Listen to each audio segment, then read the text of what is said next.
Dilfuza so'qoq somsa yemoqchimisiz?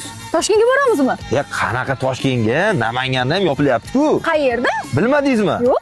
Ya, siz ham bilmadingizmi? Obuna tugmasini bosib qo'ying, bunaqangi manzillarni biz sizlarga ko'rsatamiz.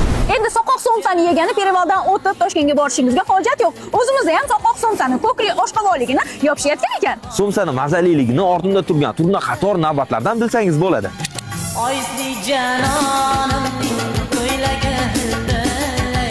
Endi namangancha soqoq somsani ta'miga baho beramiz. Haqiqiy so'qoq somsani yemoqchi bo'lganlar aynan mana shu manzilga kelib birga ko'ringlar. Narxi 8000 so'm ekan, ikkita olsanglar 15000 so'mga to'g'ri kelar ekan.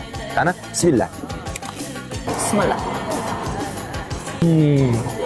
Hozir yangi uzildi-da, mazali ekan. O'rtoqlar, eng asosiysi bu joyi manzili Chust tumanidan To'raqo'rg'on tumaniga yurganingizda, o'ng tomonda To'raqo'rg'ondan Chust tumaniga yurganingizda chap qo'lingizda keladi. Agarda lokatsiyasi kerak bo'lsa, Telegram kanalimizga ham joylab qo'ydik.